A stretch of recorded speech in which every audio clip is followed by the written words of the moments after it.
자, 57페이지의 9번은 중심이 원점이고 반지름이 루트 10인 원이 있는데 원바퀴 한 점 2,4에서 이 원에 그은 접선은 두 개가 생길 거잖아. 그러면 그 두 접선과 x축으로 둘러싸인 삼각형의 넓이, 이거 구하라는 거야. 맞지? 자, 그러면 일단 뭐 구해야 되겠냐? 원밖에 한 점, 그지? 그릴 것도 없지만, 자, 원이 있어.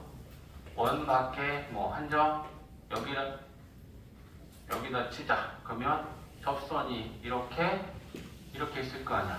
근데 뭐 x축 이렇게 다 치면 요 x축하고, 그지? 두 접선하고 둘러싸인 삼각형이다 라고 하면 요런 삼각형의 넓이를 구해야 돼. 그러려면 뭘 알아야 될까? 밑변과 높이를 알아야겠지. 그러려면 직선의 방정식을 찾아야 요 x 절편들을 찾을 수 있을 거 아니야. 그치? 그러니까 우리는 접선의 방정식을 찾아야 되는데, 원 밖에 한 점, 기울기는 m이라고 하고 2,-4는 그 접선이 이 직선들이 지금 지나는 점이잖아. 그죠? 그러니까 기울기와 지나는 한 점 가지고 우리가 구해야 하는 접선의 방정식을 세워. 그 y는 기울기 지나는 점에 x좌표 빼고 y좌표 더한다. 그지? 그러면 접선의 방정식을 구하려면 접한 거야. d랑 r이랑 같다라는 거야. 그럼 d 구해야 되고, 그 d는 원의 중심으로부터 요 직선까지 점직거리잖아. 그지? 그럼 전개해서 mx, y 넘기고 마이너스 2m 마이너스 4는 0. 여기서 d 구해야지. 그죠? 그러면 d는 루트 m제곱 플러스 1분의 x 대신에 0, y 대신에 0 대입하면 마이너스 2m 마이너스 4. 요게 d고, 반지름은 루트 10이잖아. 그죠? 그러니까 얘가 d랑 r이랑 같으니까 요렇고. 그러면 얘 이항시키고 정리할 건데, 절대값 안에 마이너스는 플러스로 바꿔도 괜찮으니까, 그죠? 2m 플러스 4라고 하고, 얘한테 얘 이항시켜서 곱하면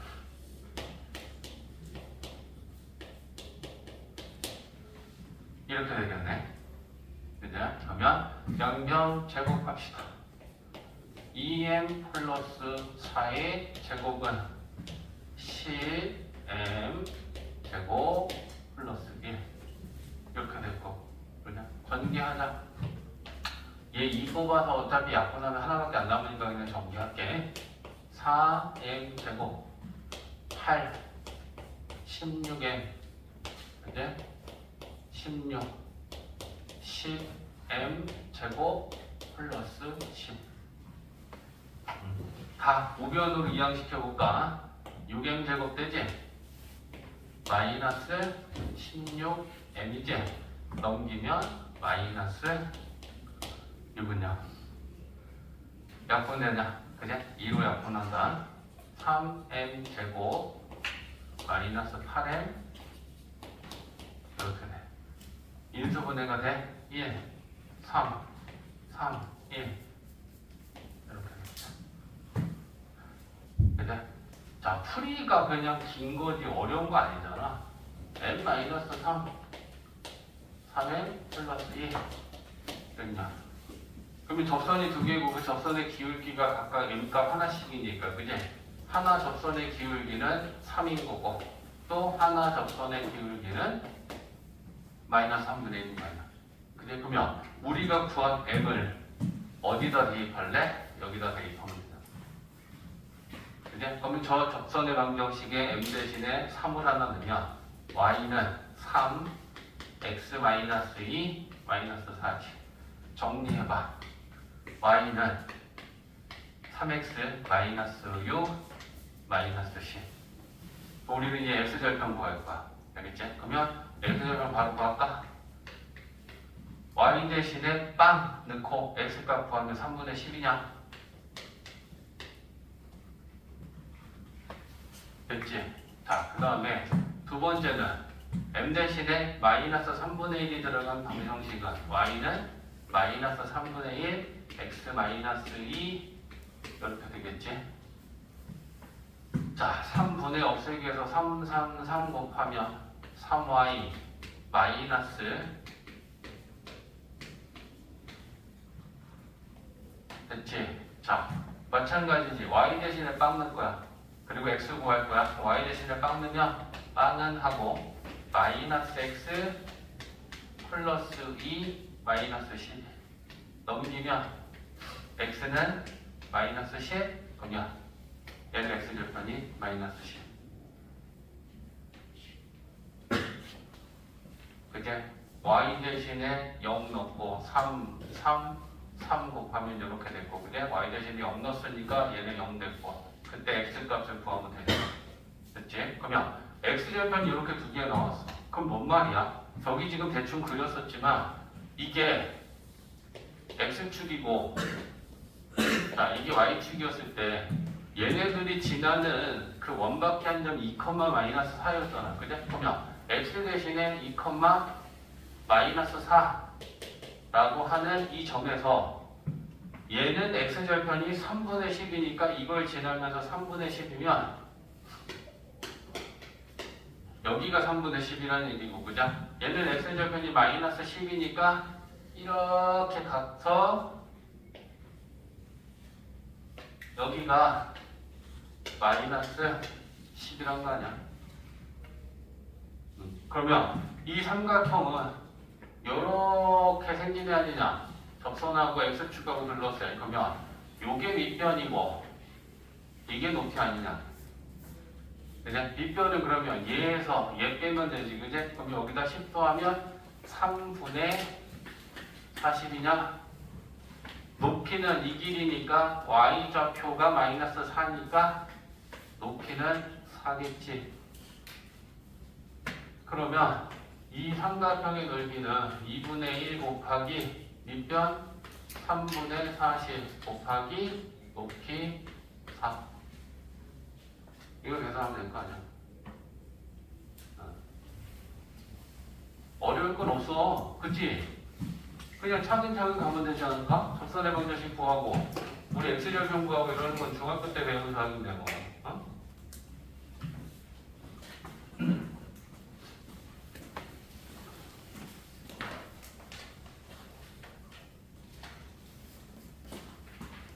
좀 더 고수가 되면 느끼게 될 거야.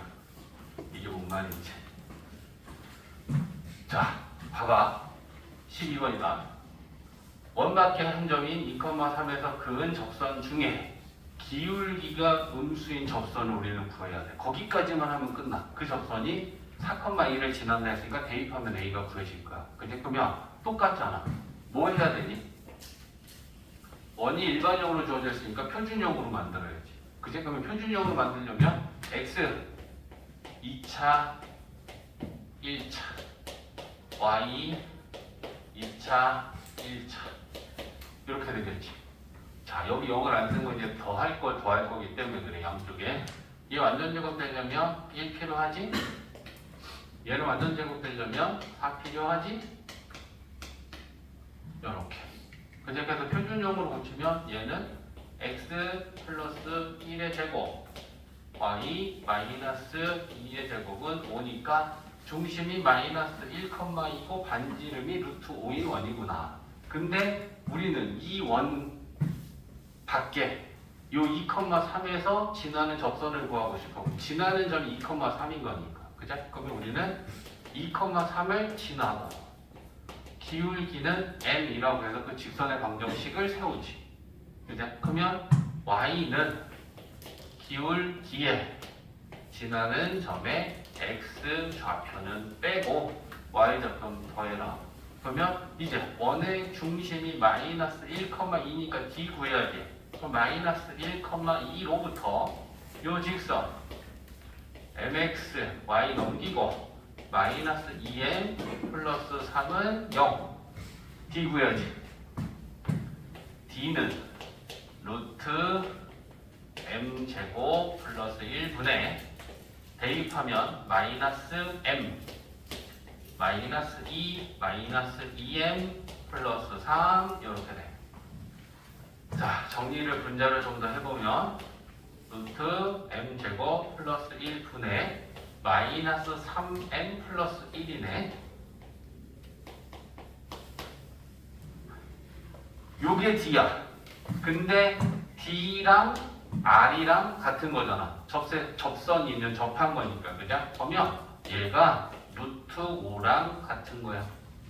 그럼 얘 분모 이항시키고 양변 제곱할 거 아니야. 그죠? 그러면 자, 절대값 마이너스 3n 플러스 1이 곱하면 이렇게 될 거고. 그죠? 자, 양변 제곱하면 3n 마이너스 1의 제곱, 얘가 마이너스 플러스인 거 플러스 마이너스인 거랑 똑같은 거니까 바꿔 썼고, 자, 얘를 제곱하면 루트를 넣겠다. 됐지? 전개 9m 제곱 마이너스 6m 플러스 1 5m 제곱에 플러스 5 좌변으로 다 이항시켜서 m에 관한 2차 방정식 풀어서 인수분해할 거야. 그치?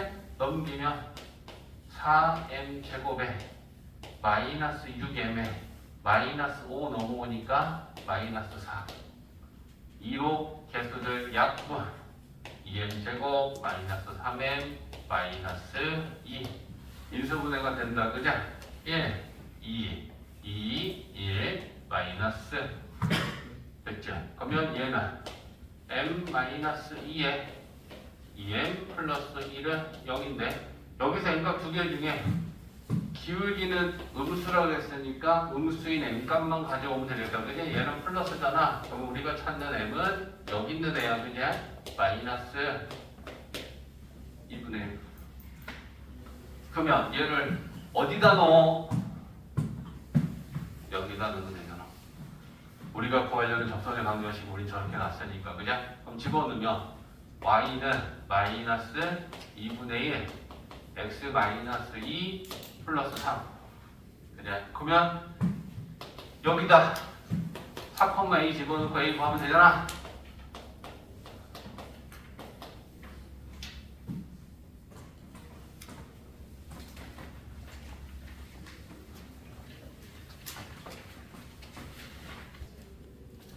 자, 64페이지에 7번은 뭐야?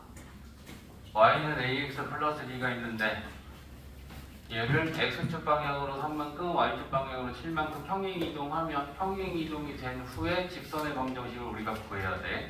그리고 그 직선하고 얘 y는 마이너스 x 마이너스 2하고 두 가지 조건을 만족하고 있는데 x축에서 만나고 있고 수직으로 만나고 있대. 그러면 그게 뭔 말이야? x축이 이렇게 있는데 이렇게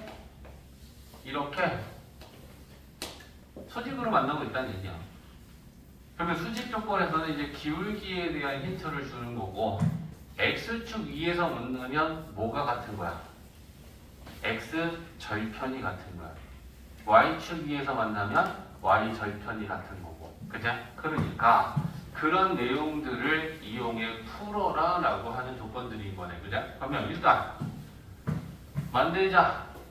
평행이동인데 얘는 도형의 방정식이니까 반대로 들어간다라고 생각하면 돼. 그지? 그러면 y는 여기 x 대신에 a하고 x 대신에 x-3 대입하고 자 원래 b가 있었고 y축 방향으로의 평행이동은 어차피 여기다가 부호 반대를 놓고 이항하면 그냥 그대로 더하면 돼. y 방향은. 그래서 x만 부호를 반대로 넣으면 돼. 직선의 방정식에서 했지? 그러면 얘랑 이제 얘랑 비교해야 돼. 그죠? 그러면 얘는 지금 어떤 애냐? y는 하고 요렇게 곱하면 ax다. 그지? 풀지 말자. 기울기 먼저 따오자. 자, 얘는 지금 y는 하고 x의 개수가 a니까 얘는 기울기가 현재 a지. 얘는 기울기가 마이너스 1이야. 그지? 근데 얘네 둘이 수직이라는 건 기울기의 곱이 마이너스 1이니까 얘가 마이너스 1이면 얘 기울기는 1이겠다.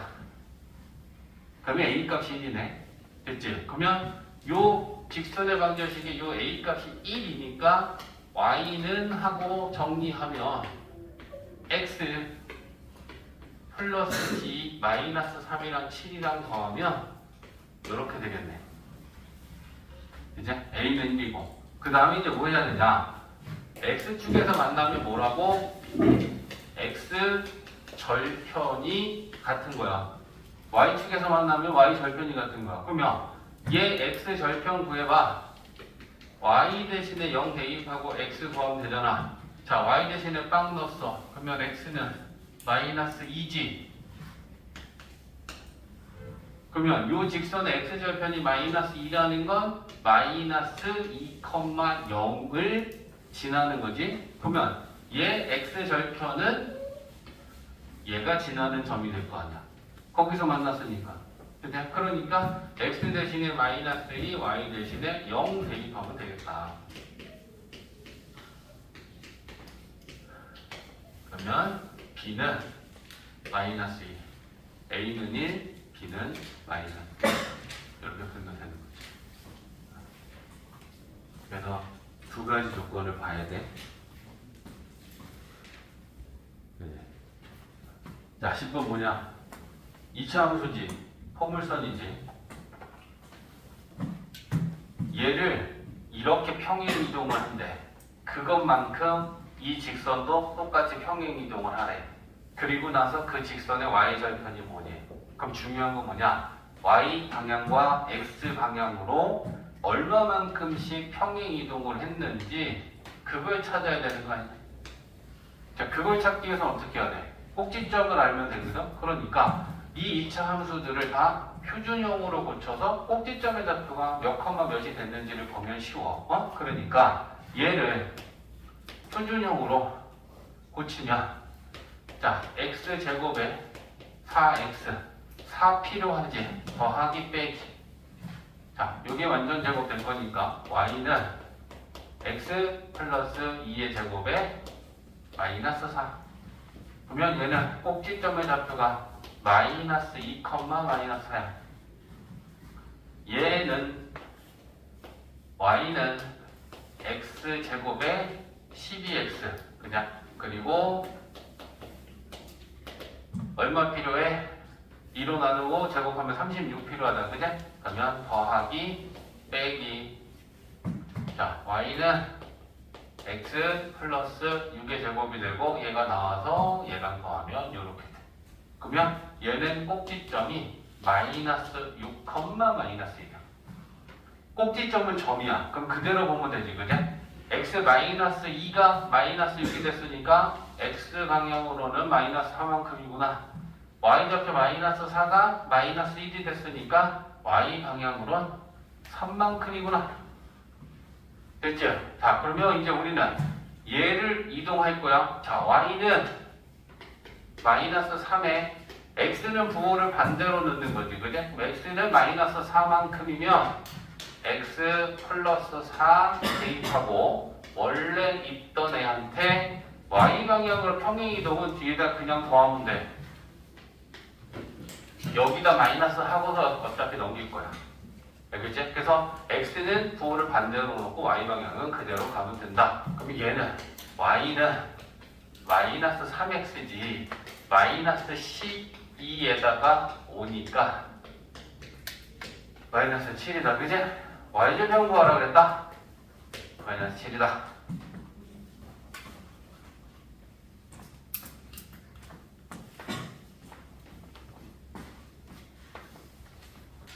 자, 14번은 뭐니? 지금 원이 있는데 저 원을 x방향으로 a만큼 평행 이동을 했더니 y축과 접한다. 그랬을 때 정수 a의 합을 구하여라. 왜? 정수 a가 한 개는 아닌가 보지. 합을 구하라 했으니까. 그러면 원은 어떻게 하고 싶다 그랬어? 꼭지점 갖고 해라 라고 했었어. 맞지? 왜? 원의 크기는 달라지지 않아. 꼭지점의 좌표만 바뀌어. 그러니까 원래 이 원의 꼭지점은 마이너스 3,2지. 이제 근데 그 꼭지점을 x 방향으로만 a만큼 평행 이동을 하면 점이다. x좌표에다 a를 더하면 되겠지? 그지? 그러면 그렇게 평행 이동을 한 후에 원의 꼭지점의 좌표는 이렇게 바뀔 거야. 그지? 자, 근데 이제 생각해봐. 이 평행 이동한 원이 y축에 접한대. 그러면 오른쪽에서 접하든 왼쪽에서 접하든 이 원의 반지름은 이렇게 x 방향으로 길이가 반지름이 돼. 그지? 근데 y축의 오른쪽에 있으면 중심의 x좌표가 그대로 반지름이 되겠지만 왼쪽에 있으면 좌표는 마이너스야. 그럼 길이는 플러스로 바꿔줘야 돼. 그지? 그러니까 y축에 대하여 원이 접할 때 반지름은 뭐였어? 중심의 x 좌표의 절대값이면 되잖아. 그죠? 그러면 얘는 중심의 x 좌표가 a-3이야. 그러니까 중심의 x 좌표의 절대값을 씌우면 그게 반지름 이어야 된다는 얘기 아니야? 됐어? 자, 그러면 절대값 띄고 플러스 마이너스 1이고 넘기면 a는 3 플러스 마이너스 1이니까 플러스면 4고요 마이너스면 2고요 a의 합은 6이다. 이렇게 되는 거지.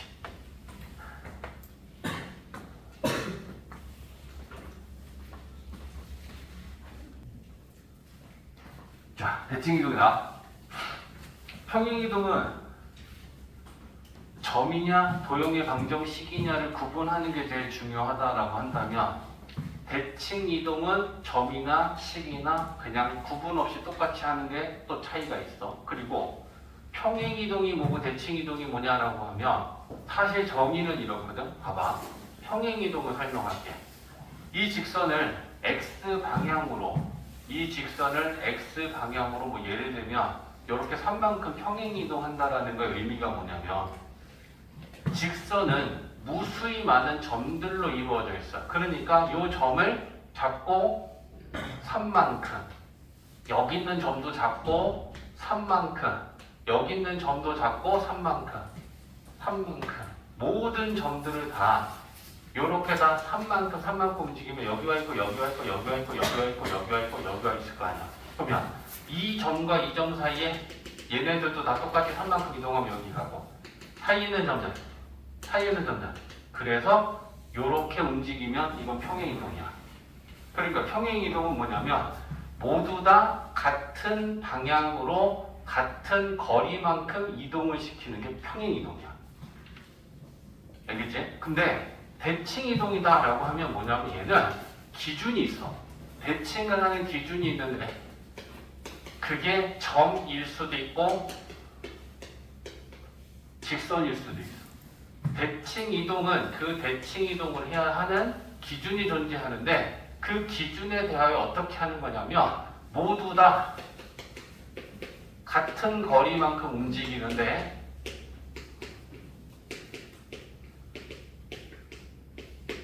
반대 방향으로 이동시키는 걸 대칭이동이라고 해.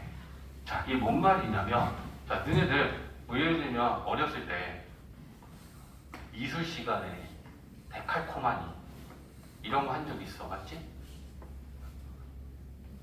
평가도 가야 되는데. 미술 시간에 데칼코마니라는 게 뭐니? 여기에 이렇게 반을 딱 접어놓고 접었다 피지. 그리고 우리가 여기에다가 이런 식으로 물감을 막 칠해서 안 말랐어. 그리고 얘를 접었다 딱 펴. 그치? 그러면 이쁘게 나올지 모르겠는데 이렇게 생긴 애가 나오지. 이게 대칭이동이야 사실은. 원래 왼쪽만 지금 도형이 있었지. 근데 그걸 요 접는 선에 대하여 이동을 시키면 얘가 이 직선에 대하여 떨어진 거리만큼 똑같이 얘가 떨어진 거리만큼 똑같이 이 점은 이 점으로 이 점은 이 점으로 이 점은 이 점으로 이 거리들이 다 똑같은 거리만큼 움직이는 거예요. 이게 대칭이야.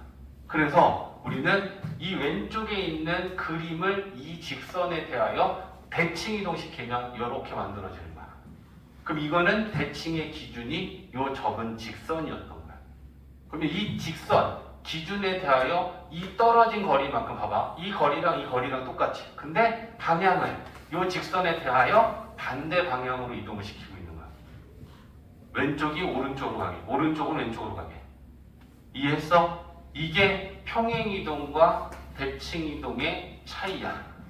평행이동은 모든 점들을 다 똑같은 방향과 똑같은 거리로야.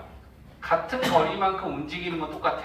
평행이동은 다 모두 같은 방향으로 움직이는 거고, 대칭이동은 기준에 대하여 반대 방향으로 움직이는 거다라고 생각하면 돼. 됐지? 자, 그러면 이제 대칭이동이 뭔지 평행이동하고 구분되는 걸 알았어. 그지? 그래서 대칭이동은 반드시 기준이 있어야 돼. 점에 대하여 대칭을 시키던가 직선에 대하여 대칭을 시키던가 기준이 필요하다. 그래서 우리는 정리하는 게, 그리고 차이는 대칭이동은 점이나 도형의 방정식이나 구분 없다.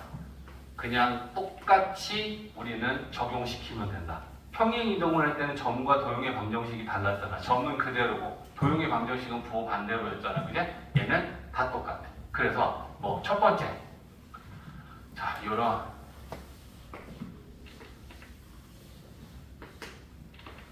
X축, Y축을 놨고, 자, 여기다가 점을 하나 찍을게. 자, 2,1이라고 하는 점이 있는데, 얘를 첫 번째 X축 대칭. X축에 대해 대칭시킨다라는 건 뭐야? X축이 그 대칭을 시키는 기준이 되는 직선이라는 거야. 그러면 얘를 X축에 대하여 떨어진 거리만큼을 반대 방향으로 찍으면 여기 가서 찍힐 거야. 이렇게 생각해도 돼. 얘한테 잉크를 막 묻혔어. 그리고 X축에 대하여 1, 2를 접었다가 펼쳤어. 그러면 점이 여기 가서 찍혔겠지? 이게 X축에 대하여 대칭시킨 점이 돼. 그러면 달라지는 걸 좀 봐봐. 원래 좌표가 2,1이었는데 요 거리랑 똑같이. 얘는 플러스면 얘는 걸 마이너스가 됐을 거 아니냐? 그러면 얘 좌표는 이렇게 돼. 그제? 그러니까 X축에 대하여 대칭을 시키면 달라지는 건 Y의 부호가 바뀌어. 아래에 있는 걸 X축에 대하여 대칭시키면 위로 올라가겠지. 그럼 마이너스 Y좌표는 플러스가 될 거고, 위에 있는 건 아래로 가서 시키면 플러스의 Y좌표가 마이너스가 될 거 아니냐? 그치? 그러니까 X축에 대하여 대칭을 하면 Y 대신에 점이든 식이든 Y의 부호가 바뀌니까 Y 대신에 마이너스 Y를 대입하면 그게 대칭시킨 후에 점과 도형의 방정식이 돼. 됐어? 자, 그 다음에 Y축 대칭을 하면 얘를 Y축에 대하여 대칭시킨다는 건 뭐니? Y축에 대하여 이번엔 접으면 돼. 그러면 그게 뭐야? 이 떨어진 거리만큼 똑같이 여기 가서 이렇게 찍히겠지. Y축에 대하여 1, 4를 접었다가 피면 여기 가서 점이 찍힐 거 아니야. 그치? 그러면 뭐가 똑같냐? 요 거리가 똑같아. 그리고 요 거리는 달라지지 않아. 이거 직사각형이잖아. 그치? 그럼 Y좌표는 달라지지 않았고 X좌표의 부호가 바뀌었어. 그러면 몇 컴마 몇이 됐을까? 마이너스 2,1이 됐을 거야.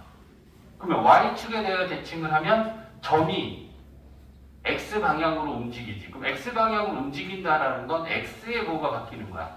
X축 대칭시키면 Y방향으로 움직이지? Y의 부호가 바뀌는 게 당연한 거 아니야? 그치? 그러니까 X의 부호가 바뀐다라는 거야. 그래서 두 번째, Y축 대칭을 하면 X의 부호가 바뀐다. 그러면 우리는 X 대신에 플러스 X 대신에 마이너스 X를 대입하면 그게 바로 X의 부호가 바뀌는 거야. 됐지? 자, 그 다음에 원점 대칭. 놀랍게도 X축 대칭, Y축 대칭, 원점 대칭 우리가 중2 때 한 거야, 얘들아. 자, 원점 대칭이라는 건 뭐니? 원점에 대하여, 점이야. 점에 대하여 대칭을 시키다라는 거는 뭔 말이냐? 요 2,1이 이 원점으로부터 요렇게 떨어진 거리가 있을 거 아니야? 요 거리만큼을 반대 방향으로 가서 요렇게 찍어주라는 얘기지. 그죠? 떨어진 거리는 같은 거리.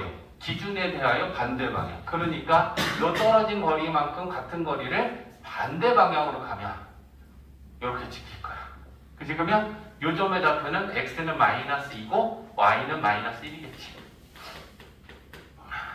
그러면 원래 좌표랑 원점 대칭 후의 점의 좌표를 비교하면 x좌표의 부호도 바뀌었고 y좌표의 부호도 바뀌었네. 그치? 그러니까 원점 대칭을 하면 x의 부호도 바뀌고 y의 부호도 바뀌는구나. 이렇게 된다는 거야. 됐지?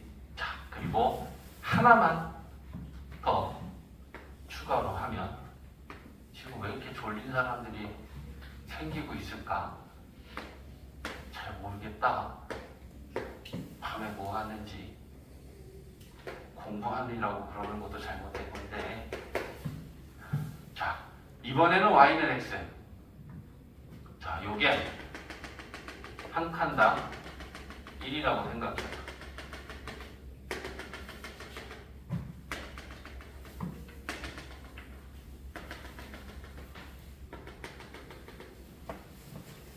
점 하나 찍을게. 3,1.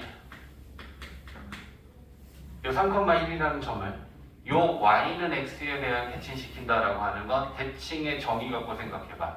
이 3,1이 y는 x로부터 떨어진 거리는 점과 직선이야. 그러면 수직거리야. 그치 이승원?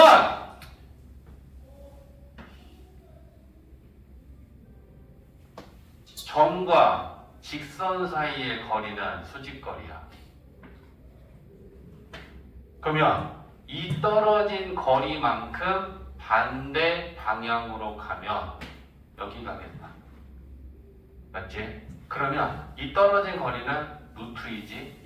1 루트 2. 똑같이 1 루트 2. 거리 같은 거 맞고 방향 반대 맞고. 맞지? 수직이면 여기서도 수직일 거니까. 그러면 그 점의 좌표가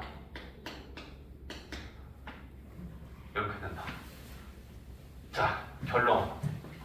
원래 3,1이었던 점이 y는 x라는 직선에 대해 대칭을 했더니 1,3이 됐다.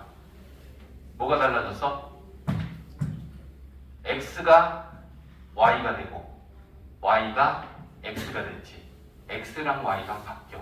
상식적으로 생각해봐. y는 x라는 게 y랑 x랑 같다는 거 아니야. 같으니까 y를 x로 바꾸고 x를 y로 바꾼다 라고 생각하면 외울 것도 아니야.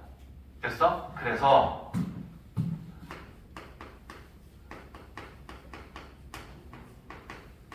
자, y는 x 대칭하면 x는 y고 y는 x로 바뀌니까 x 대신에 y를 대입하고 y 대신에 x를 대입한다.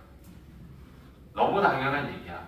근데 지금 대칭 이동에서는 요거야. 점이든 식이든 다 똑같아.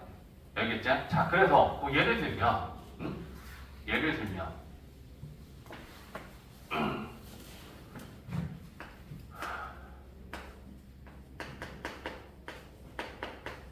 자, 이런 직선이 있어. 자, 이런 직선은 첫 번째, 이 직선을 x축 대칭시키면 직선의 관계식이 어떻게 되냐라고 하면 우리는 생각하는 거야. 그지? x축 대칭하면 뭐의 부호가 바뀌어? y. 그러면 우리는 y 대신에 마이너스 y만 대입하면, 그럼 대입하면 2x 마이너스 3y 플러스 4는 0 이렇게 되는 거야.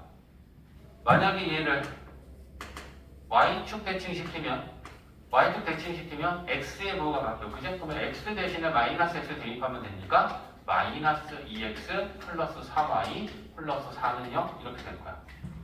세 번째, 자, 원점 대칭을 시키면 x랑 y랑 부호가 다 바뀌어. 그죠? 그러니까 마이너스 2x 마이너스 3y 플러스 4는 0 이렇게 되겠지. 만약에 얘를 y는 x 대칭을 시키면 x랑 y랑 바뀌니까 x 대신에 y 대입하고 y 대신에 x 대입하면 이렇게 바뀔 거다.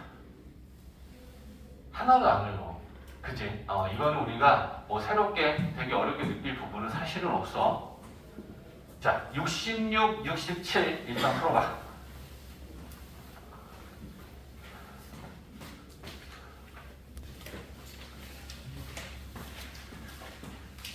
자, 대칭이동에서 이제 얘는 뭐 따로 개념이 정리되는 건 아니고 이런 상황을 보는 거야. 첫 번째는 뭐냐면 한 점을 다른 점에 대하여 대칭시켰을 때 그 옮겨진 점의 좌표를 구하는 거야. 자, 뭔 말이냐면 지금 이 4,2라고 하는 점이 이거라고 쳐봐. 어차피 점의 위치는 상관없어. 1,3이라고 하는 점이 이거라고 쳐봐. 그러면 이 점을 이 점에 대하여 대칭시킨다라는 게 의미가 뭐냐면 얘가 기준이 되는 점인 거야. 그치? 그러면 우리는 어떻게 생각해야 돼? 이 원래 처음에 있던 점과 요 기준까지 요 떨어진 거리만큼 반대 방향으로 가서 이렇게 보면 돼. 이렇게 오겠지. 그죠? 이동을 하기 전 점은 이거야. 기준이에요. 그러면 이 점과 이 기준이 되는 점을 연결한 이 선분의 길이만큼 똑같은 거리만큼을 반대 방향으로 이동하면 이게 지금 우리가 알고 싶은 대칭 이동을 한 후의 점이 되겠지. 그러면 이 점의 좌표를 x좌표랑 y좌표를 a라고 b라고 해봐. 그러면 이게 뭐 어떤 걸 우리가 이용하면 되겠니? 대칭 이동하기 전의 점과 후의 점을 연결한 선분에 대하여 요 기준은 중점이네. 맞지? 그래서 그거 이용해서 풀면 되는 거야. 개념적으로 우리가 뭔가 새로운 걸 또 배우는 내용은 아니고. 그치? 따라서 이 두 점을 연결한 선분의 중점이 요 기준이 되는 1,3이니까 우리는 그걸 가지고 식을 세우면 4,2하고 a, b하고 얘네들의 중점이 1,3이라는 얘기 되는 거예요. 그죠? 그러면 중점 어떻게 구해? x 좌표 더하고 2로 나누고 y 좌표 더하고 2로 나누면 그게 중점인데 그게 1,3이라는 얘기 아니야. 그죠? 그러면 x 좌표 1, y 좌표는 3이어야 되니까 a 플러스 4 2분의 요게 1인 거고 2분의 b 플러스 2가 3이다. 그러면 a는 마이너스 2지 b는 4지. 그럼 a하고 b는 뭐야? 우리는 대칭 이동이 된 후에 점의 x좌표 y좌표 ab라고 놨으니까 마이너스 2,4가 됐네. 이렇게 구할 수 있다는 거야. 안 어렵다. 그지? 대칭 이동 점에 대하여 대칭 이동을 시키면 결국 대칭 이동이 된 점과 대칭 이동이 되기 전과 후의 점을 연결한 이 선분의 중점이 그 기준이 됐던 점이다. 그걸 이용해서 풀면 되는 거야. 됐지? 자, 두 번째 상황은 이번에는 점을 직선에 대하여 대칭시키는 거야. x축, y축이 아니고 다른 임의의 직선이라고 생각하면 돼. 그래서 요 2,3이라고 하는 점이 있는데 얘를 이 y는 x-2라는 직선에 대하여 대칭시킨다는 건 우리가 얘한테 열심히 물감을 칠해서 이 직선을 기준으로 접으면 이렇게 접었다 필 거 아니에요. 그럼 얘를 접으면 여기 점이 빵 찍힐 거고 이게 대칭이야. 그치? 그러면 이 점이라고 하는 건 어떻게 우리가 예상하면 되니? 점과 직선 사이에 떨어진 거리는 점직거리에 해당하는 수직거리야. 그러면 이 점이 이 대칭이 기준이 되는 이 직선으로부터 떨어진 거리만큼 반대 방향으로 가면 여기쯤 가 있겠지. 그리고 이 거리랑 이 거리는 똑같을 거야. 그 우리는 이제 요 점이 알고 싶은 거지. 근데 그림을 가만히 봐봐. 우리 비슷하게 직선의 방정식에서 공부했던 거 있잖아. 대칭 이동을 하기 전, 후, 이 두 점을 연결한 이 선분에 대하여 이 기준이 됐던 이 직선은 뭐가? 수직, 이등분, 선이지. 수직이지. 이등분하고 있지. 그러니까 우리가 직선의 방정식에서 선분을 이등분하면서 수직으로 지나는 수직 이등분선을 구했던 거랑 동일한 내용이 되거든. 얘기가 달라지는 거지. 두 점을 알고 이걸 구하시고가 아니고 이거랑 이거 알고 이거 구하라는 것밖에 안 돼. 됐어? 어? 그래서 우리는 수직 조건과 이등분 조건. 이등분이라는 건 여기 중점 구할 수 있지? 얘네들의 중점. 그럼 그거 여기에 대입할 거야. 맞지? 그 다음에 얘 기울기랑 얘 기울기의 곱은 마이너스 1이어야 돼.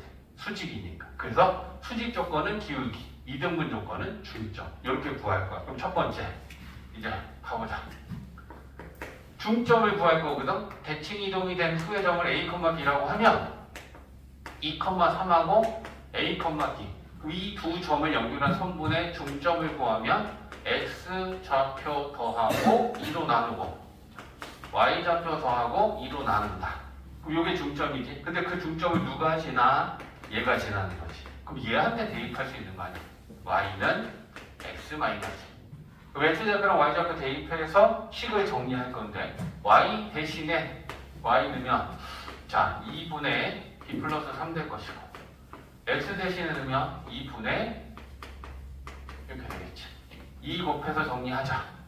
B 플러스 3 A 플러스 2 이거 곱하는 것도 이런 거 실수하지 말고 이렇게 되겠다. 그치? 그럼 얘 넘기면 A 마이너스 B가 되고 요거 마이너스 2 넘기면 뭐가 되겠지? 자, A, B에 관한 식이 하나 나왔어. 기울기에서 하나 더 가지고 와서 연립방정식 풀면 A도 구하고 B도 구할 거 아니야. 그죠? 그럼 이제 두 번째는 기울기 조건이지. 기울기는 이제 수직 조건에서 우리가 찾을 거 아니야.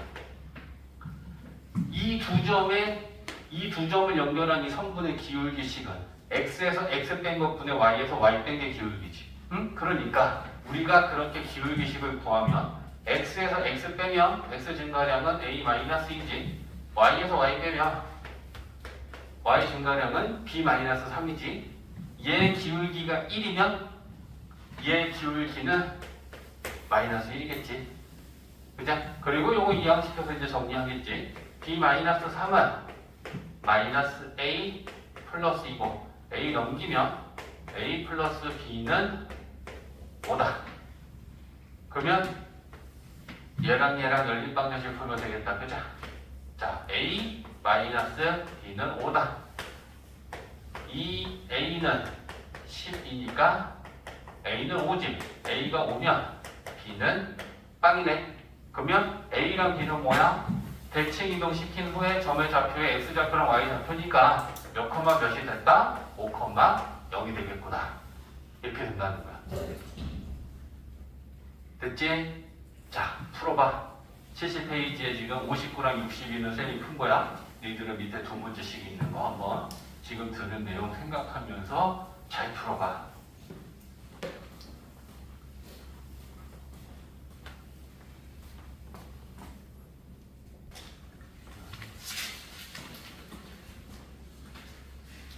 자, 71페이지.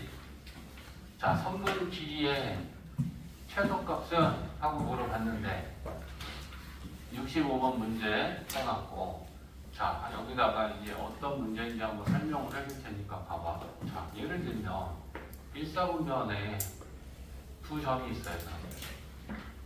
자, 여기에 A라는 점 뭐 0,2라고 할까?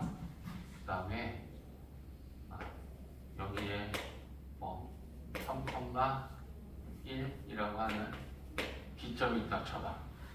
얘네들은 움직이지 않고 지금 고정되어 있는 두 점이야. 됐지? 근데 한 점 P가 움직이는데 그 P가 여기 X축 위에서 움직여. 그러면 자, 잘 봐. P가 여기 있으면 그때 AP의 길이는 이거고 BP의 길이는 이거야. 이제 그 두 개 더하면 되니까. 근데 우리는 뭘 찾는 거냐면 AP의 길이랑 BP의 길이를 더했을 때 가장 짧을 때의 그 최소 길이, 최소 거리를 지금 생각하려고요. 근데 우리가 이게 인간적으로 P가 지금 이 상태에서 오른쪽으로 가면 뭐는 길어져? AP는 길어져. 하지만 BP는 짧아져. 그러면 움직이면 하나는 길어지고 하나는 짧아지는데 도대체 어느 순간이 최선지는 우리가 어떻게 하면 수학적으로 구할 수 있냐라는 거죠. P가 1로 가면 AP는 짧아져. BP는 길어져. 그러니까 P 값이 움직임에 따라 하나는 길어지고 하나는 짧아지고 있는 중인데 합의 최소값은 우리가 뭐 어떻게 찾느냐라는 얘기를 하는 거지. 어디에 P가 있고 그 최소 길이는 그러면 뭐 더하기 뭐가 최소가 되고 그 경로, 최단 경로를 찾는 거야. 이해했지? 그러면 이걸 푸는 방법은 이게 대칭이동이거든. 움직이는 점 P가 X축 위를 움직이면 두 점 중 한 점을 X축에 대하여 대칭시키면 돼. 만약에 그 점이 Y축 위를, P가 Y축 위를 움직이면 두 점 중 한 점을 Y축에 대칭시키면 돼. 그러니까 지금 P는 이 X축 위를 움직이고 있으니까 B점이든 A점이든 상관없어. 두 점 중에 한 점을 X축에 대하여 대칭시켜. 그러면 얘가 X축에 대하여 대칭시키면 이렇게 되겠지. 그러면 요 B의 대칭 이동이 된 점을 B'라고 하면 X축 대칭했으니까 Y의 거가 바뀌었겠지.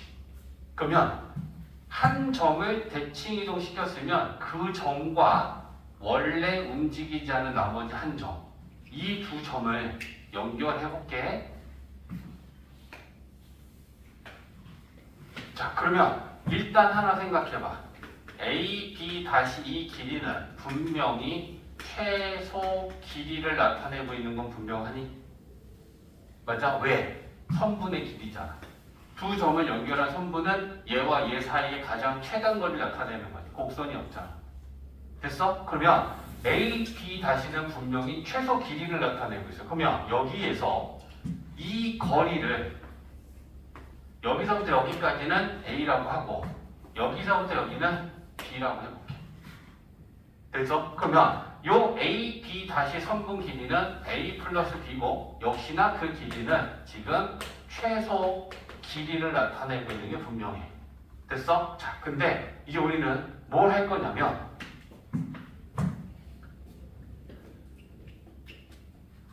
요 X축과 만난 점과 원래의 B점을 이렇게 연결시켜 볼게.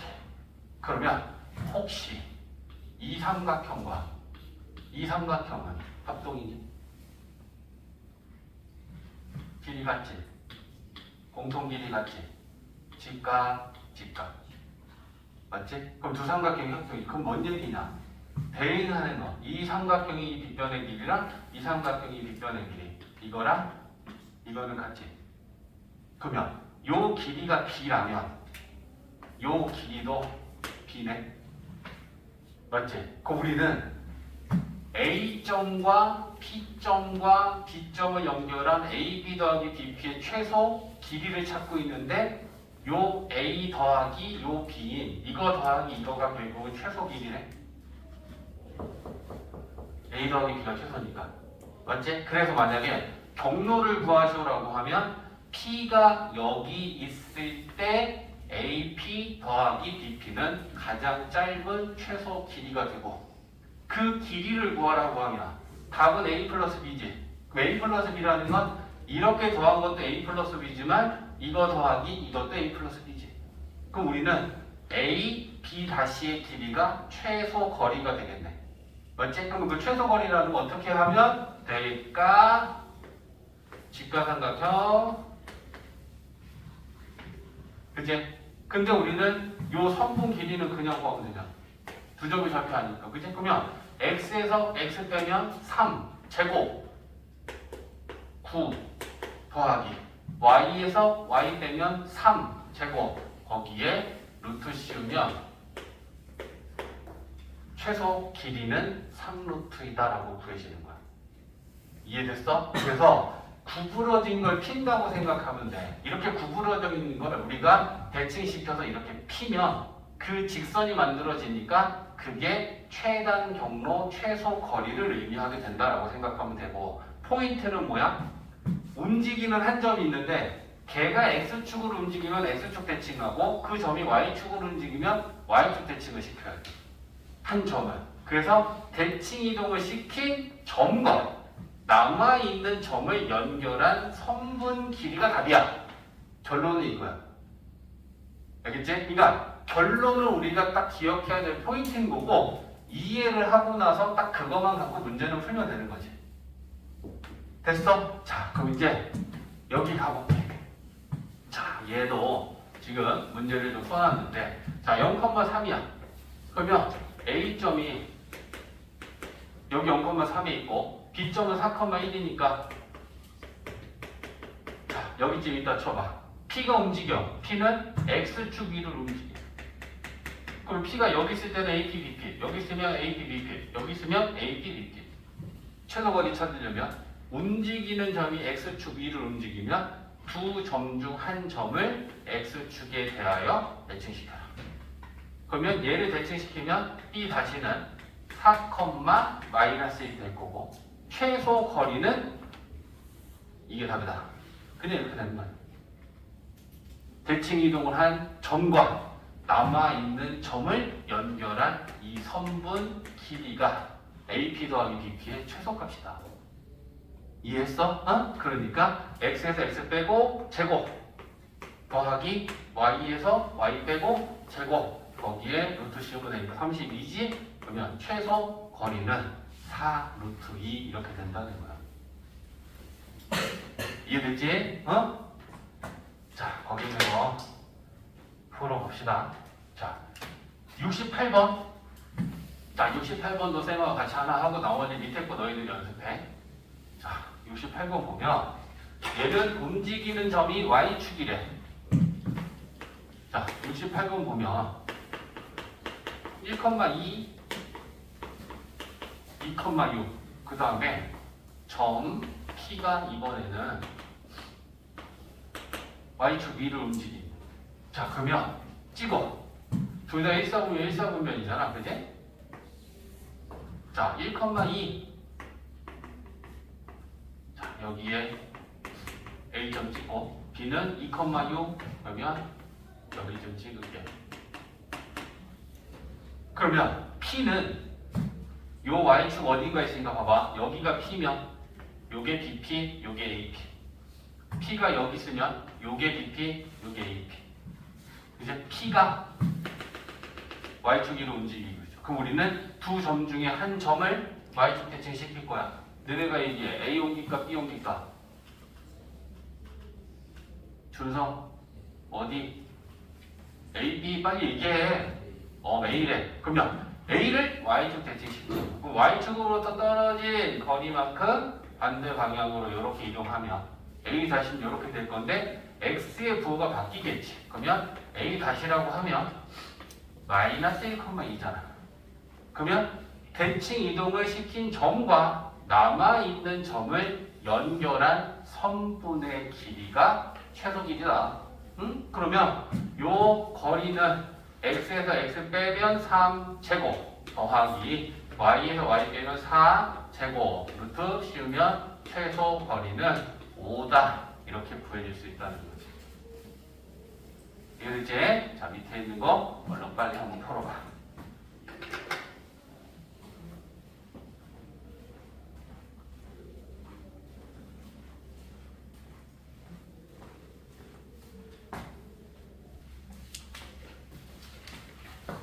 자, 봅시다. 이제 단원이 하나 바뀌었어. 자, 이제 2단원인데 2단원은 집합과 명제.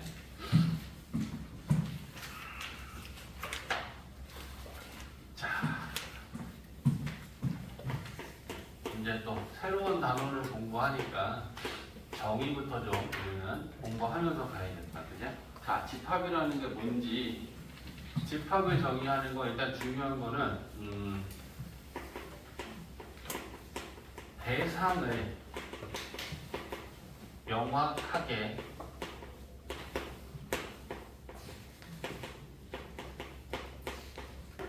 정할 수 있어야 돼. 이 명확하게다라고 하는 말은 뭐 분명하게 다 똑같은 말이지. 분명하게 또는 뭐 확실하게 이건 다 국어적인 의미로는 다 같은 말이야. 알지? 그래서 대상을 명확하게 구분질 수 있을 때 우리는 그 대상들을 모아놓은 모임, 집합은 순우리말로 뭐 모든 모임 이거랑 같은 거라고 생각하면 돼. 그러면 우리가 집합이라고 정의할 때는 뭐 예를 들면 어떤 거냐면 자 이거 한번 봐봐. 3보다 작은 자연수의 모임 이렇게 한번 정의했어. 그러면 3보다 작은 자연수는 명확해? 명확하지 않아? 명확하지. 뭐밖에 없어? 1하고 2하고 2개밖에 없지. 그러니까 이걸 만족하는 애들은 1하고 2 말고는 없어. 그러니까 이건 명확한 거야. 그럼 우리는 이렇게 3보다 작은 수의 모임이라는 거를 집합이라고 정의할 수 있는 거야. 근데 명확하지 않은 건 뭐냐면 큰 자연수의 모임이라고 한번 해봐. 큰 자연수의 모임.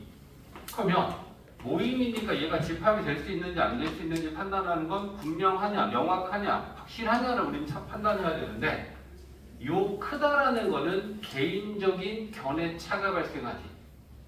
130 누구는 크다고 할 수 있어. 하지만 누구는 야 130은 조그만데?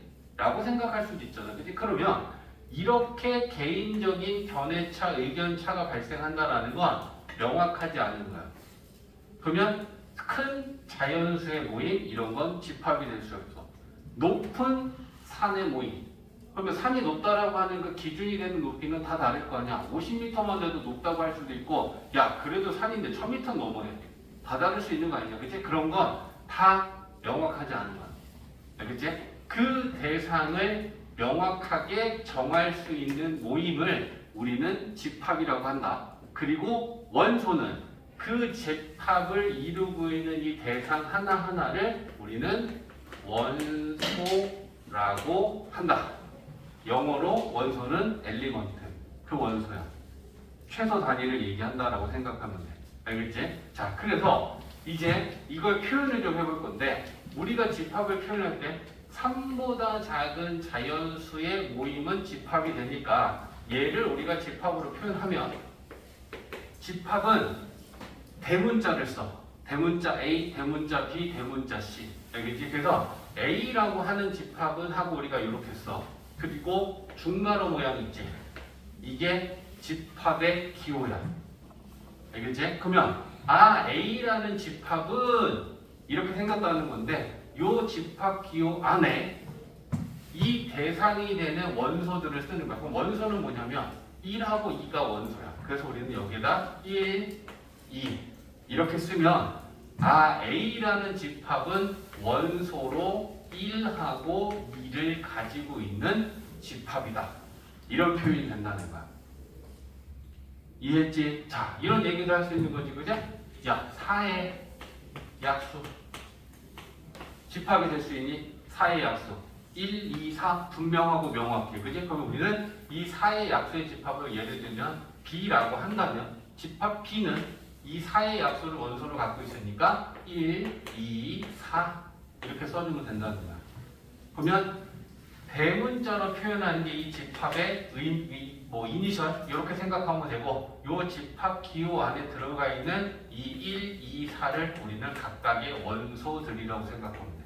그러니까 원소는 그 집합을 이루고 있는 대상 하나하나 얘네들을 우리는 원소라고 한다.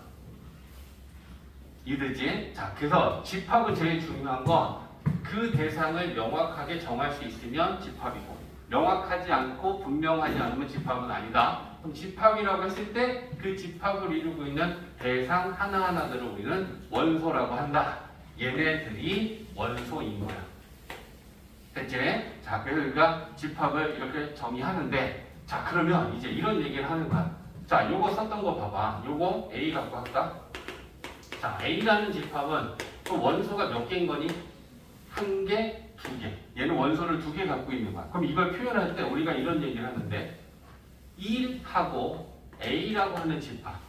A는 집합이고 요 1은 얘를 원소로 나타냈을 때 이렇게 쓸 수 있어. 또 2도 이렇게 쓸 수 있어. 그러면 요 기호가 뭔지 이제 우리는 또 알고 써야 되겠다. 그죠?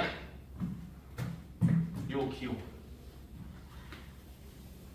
자, 이 기호는 원소이다, 속한다, 이런 국어적 의미를 가져. 그러니까 1은 집합 A의 원소이다. 2는 집합 A의 원소이다. 또 다르게 얘기하면 1은 집합 A에 속한다. 2는 집합 A에 속한다. 원소이다라고 읽어도 되고 속한다라고 읽어도 되고 두 개는 같은 의미로 사용한다. 알겠지? 그러면 요 기호라고 하는 얘는 어떻게 만들어진 거냐면 얘는 아까 얘기했지. 원소가 우리가 영어로 엘리먼트잖아. 그러면 요 첫 스펠링이 대문자 이가 이렇게 생겼잖아. 그지? 근데 얘를 두드리고 두드려서 부드럽게 둥글둥글하게 만든 거야. 실제로 그래. 그래서 이 엘리먼트를 나타내기 위해 원소를 우리가 나타내기 위해 만들어낸 기호인데 요 2를 가지고 이렇게 만든 거야. 됐지? 자, 그러면 속한다일 때 이렇게 읽어. 그러면 이건 어때? 읽으면 어떻게 되니? 3은 A의 원소이다. 3은 A에 속한다. 원소니? 아니지. 속하니? 안 속하지. 그러면 그건 우리가 어떻게 표현하냐? 속하지 않으면, 원소가 아니면 이게 부정이야. 나. 알겠지? 그래서 이 기호를 이렇게 만들어 쓰면 얘는 무슨 의미다? 원소가 아니다. 또 다른 말로 속하지 않는다. 이게 부정이야. 알겠지? 그래서 얘만 쓰면 속한다. 속하지 않으면 이렇게 not element 이런 의미를 갖는 거야. 알겠지? 그래서 원소와 집합 사이의 관계를 나타내는 기호가 얘야. 대신에 이건 안 돼. 요거랑 요거랑 또 차이 있지?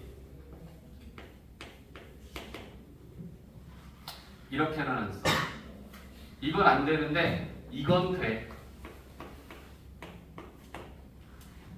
차이가 뭐야? 이거 돼. 이렇게 써도 돼. 집합이 왼쪽에 있으면 이건 안 돼. 약속은 뭐니? 입 벌리는 거.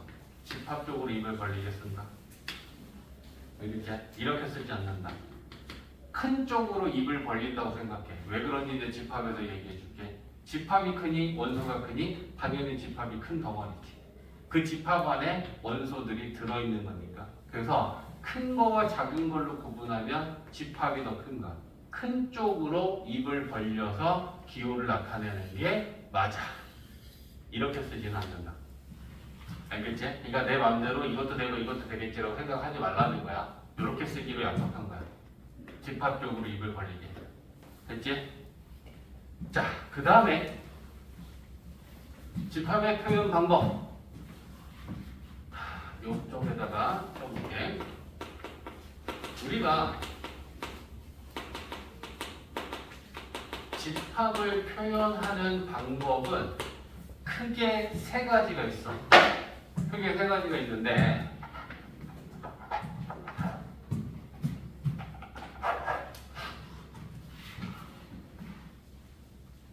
자, 예를 들면 A라고 하는 집합이 이렇게 있다라고 쳐봐. 그러면 첫 번째 집합의 표현 방법 중에 하나는 원소 나열법이야. 그러면 집합의 표현 방법 중에 원소 나열법이라고 하는 건 말 그대로 받아들여. 워딩 그대로 원소를 하나하나 나열하여 나타내는 방법. 그게 이거야. 그래서 A라는 집합을 원소 나열법으로 나타내면 실제로 이렇게 원소를 다 하나하나 나열하는 거야. 원소를 나열할 때 우리가 암묵적인 규칙, 작은 수부터 큰 수 순서대로 써주고 알파벳 순서대로 문자 A, B, C, 막 C, B, A, C, B 막 내 맘대로 쓰는 게 아니고, 알겠지? 그래서 그거 우리가 암묵적 약속이라고 생각하면 돼. 그래서 1, 2, 4라고 해서 2, 1, 4, 4, 2, 1 이런 식으로 막 내 맘대로 랜덤으로 쓰진 않는다. 알겠지? 이렇게 써주는 거야. 이게 원소 나열법. 그러면 두 번째가 중요하니까 세 번째로 옮길게.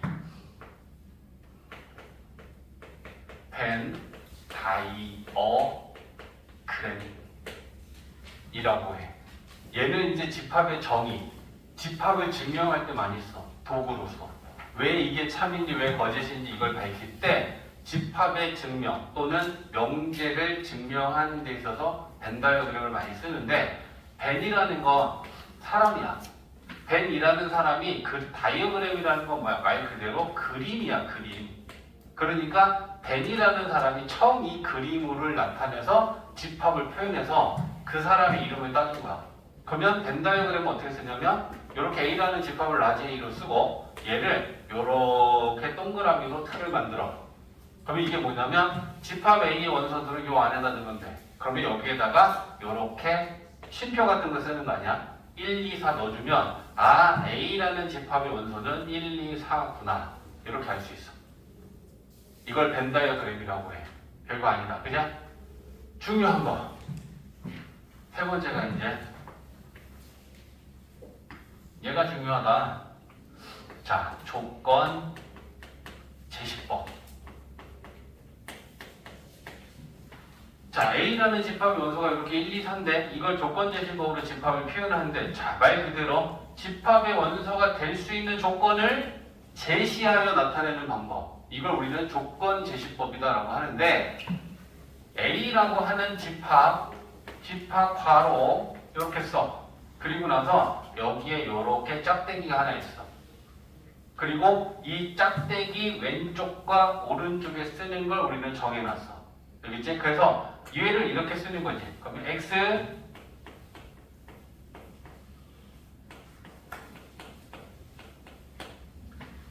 자, A라는 집합의 원소는 1, 2, 4였지. 근데 그 A라는 집합을 우리가 조건 제시법으로 나타내면 A는 X가 X는 4의 약수라고 쓰면 4의 약수는 1, 2, 4잖아. 그 약수가 될 수 있는 조건을 오른쪽에다 써주면 얘가 1, 2, 4라는 원소를 조건으로 나타낼 의미가 돼.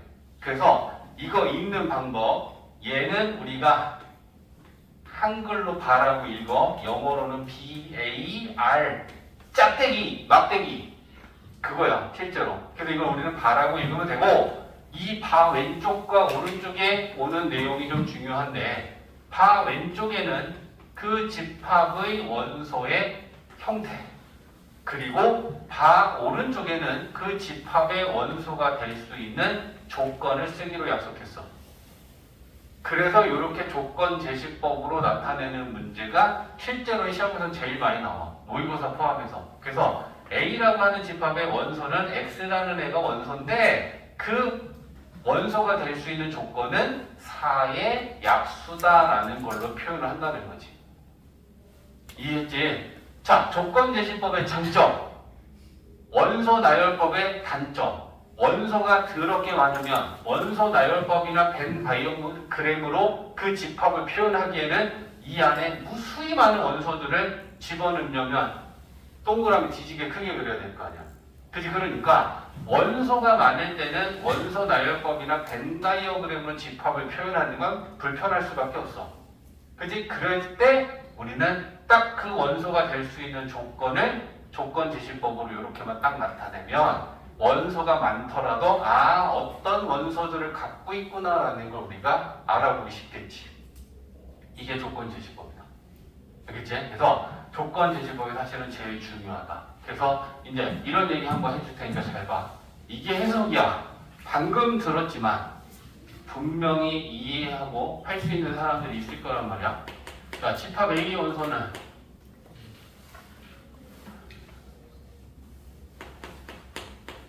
마이너스 1하고 1을 원소로 갖고 집합 B의 원소는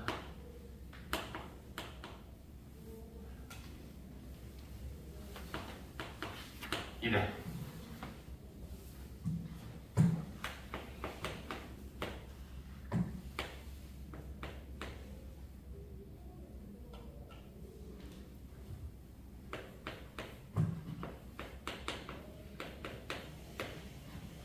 누가 알아듣는지 볼까?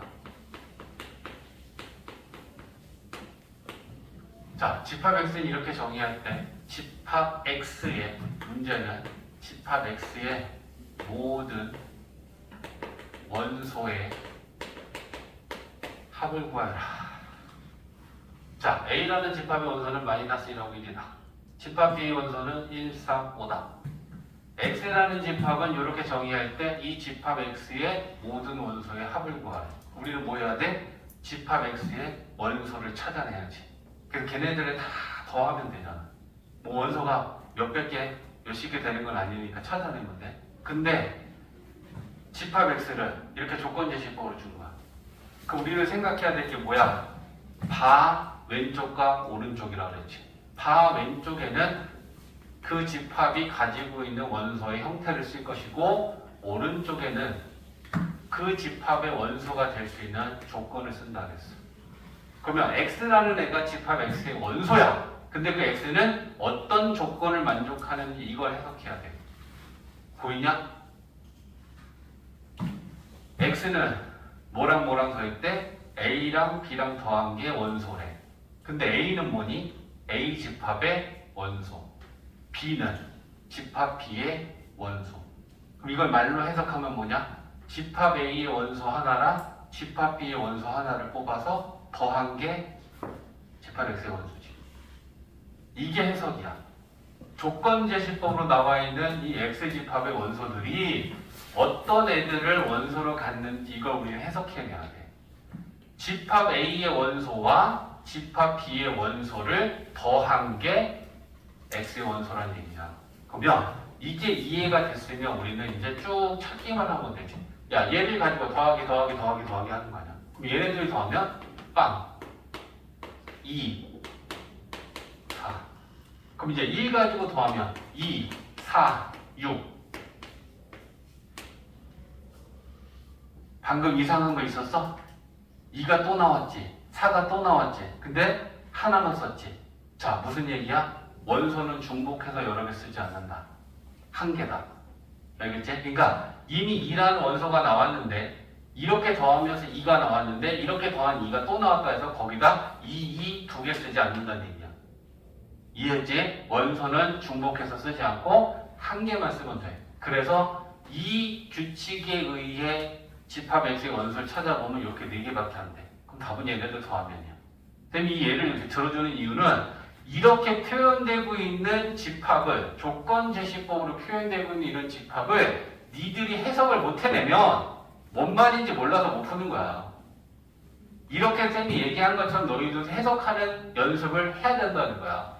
X집합은 A랑 B랑 더했는데 A는 A집합의 원소고 B는 B집합의 원소니까 A집합의 원소 한 개랑 B집합의 원소를 하나를 뽑아서 걔네들을 더한 X가 원소라니까 하나씩 더해서 만들어지는 애들을 찾으면 되겠네. 이런 생각을 해야 된다는 거야. 됐지? 자, 그 다음에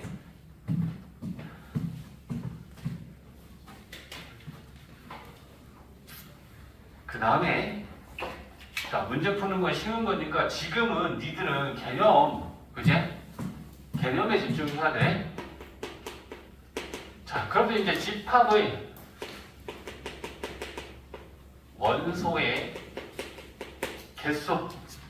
자, 일단 우리는 원소의 개수를 구분하려면 첫 번째는 뭐부터 구분해야 되냐면 유한 집합과 무한 집합을 구분해야 돼.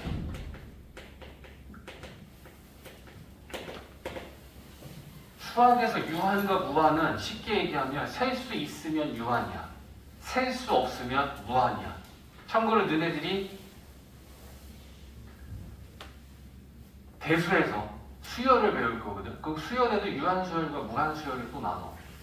수학에서 유한과 무한은 뭐라고? 셀 수 있으면 유한이고 셀 수 없으면 무한이야.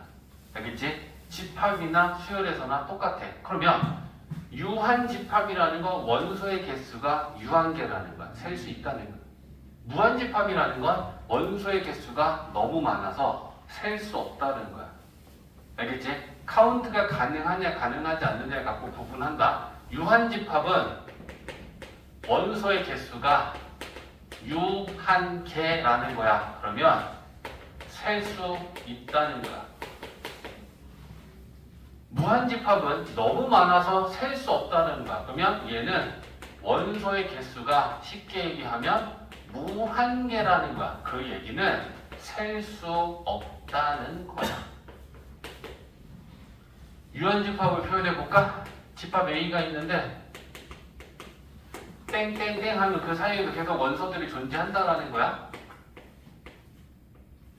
다 0 붙이기 힘드니까 이렇게 해볼게. 자, 원소의 개수가 되게 많지. 그치? 근데 몇 개니? 100억 개지. 셀 수 있어. 많아도 결국 셀 수 있으면 얘는 유한집합이야. 근데 이렇게 표현하면 집합 B를 앞에 보니까 1, 2, 3이니까 세볼까? 하나, 둘, 셋, 넷, 다섯 하는데 땡땡땡 못 세지. 뒤로 무한히 원소가 있다는 거야. 그러면 이런 건 우리는 무한집합, 이런 건 유한집합. 아무리 많아도 셀 수 있으면 유한이고 셀 수 없으면 무한이고. 그럼 이제 우리가 집합의 원소의 개수를 구할 수 있는 상황은 유한집합일 때 원소의 개수를 구하는 거지. 무한집합이면 원소의 개수를 셀 수 없잖아. 이해했지? 그러면 원소의 개수를 세는 데 있어서 이런 얘기를 하는 거야.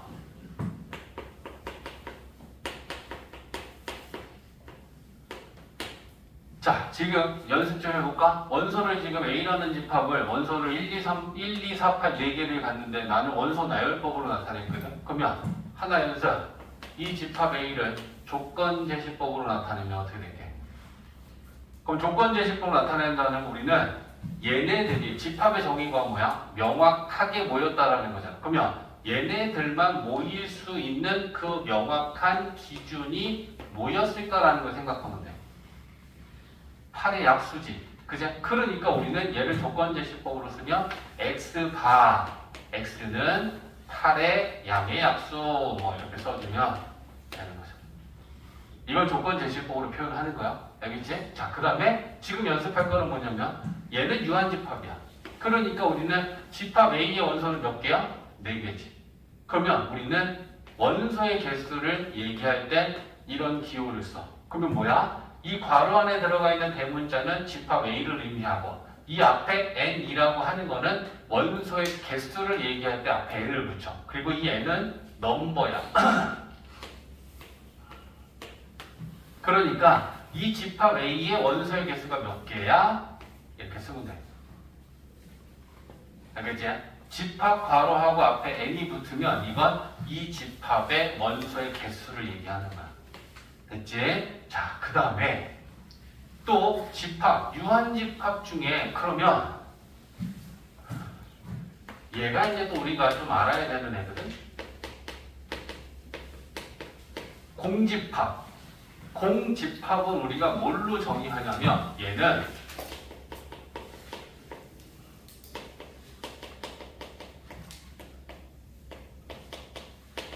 원소의 개수가 빵개. 원소가 하나도 없는 집합을 우리는 말 그대로 공이라는 건 우리가 0이라고 읽기도 하고 공이라고 있잖아. 비어있다라는 의미야. 알겠지? 그러니까 그 공이야.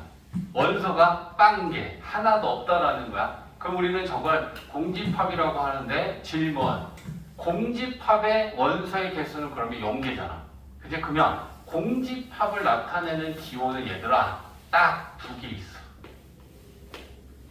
이 2개 빼고는 공집합이 아니야. 첫 번째는 우리가 공집합의 기호를 이렇게 파이라는 문자를 가지고 공집합을 나타내. 약속이야. 공집합 우리는 이렇게 나타내자. 또 하나는 여기 집합 가로지. 집합 기호지. 이 안에 아무것도 안 넣으면 원소가 하나도 없지. 이게 공집합이야. 그래서 공집합을 표현하는 방법은 이렇게 딱 두 가지밖에 없어. 그러면 너희들한테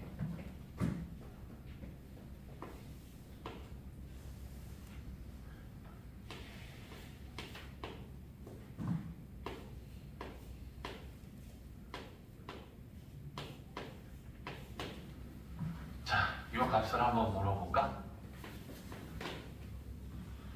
괄호 앞에 n이 붙었으면 원소의 개수에 대한 얘기를 하는 거야. 그제? 그러면 이거 계산하면 얼마니? 계산하면 얼마니? 제발 말 좀 해줘. 0? 마이너스 1? 또? 자, 말하기 싫어하니까 손 들어. 0 손 들어. 여기다. 마이너스 1 손 들어. 안 든 인간들은 뭐야? 난 잘 모르겠다. 상관없다? 0이든 마이너스 1이든 아무거나. 야. 자, 왜일까? 쌤이 방금 뭐라 그래서? 공집합을 표현하는 건 이거 아니면 이거밖에 없다 그랬어. 그치? 그러니까 일단 얘는 현재 공집합이지. 공집합의 원소의 개수니까 이 값은 0이야. 맞지? 근데 요 안에 들어있는 요 집합의 영구면 요 안에 요렇게 들어가 있는 건 이게 집합 기호잖아.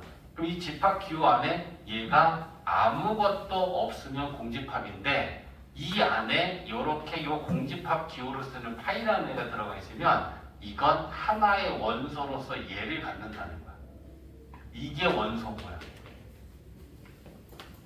이해했지? 그러니까 얘는 원소가 한 개지. 그러면 요 값은 1이야. 이걸 같이 써버리면 그건 공집합이 아닌 거야.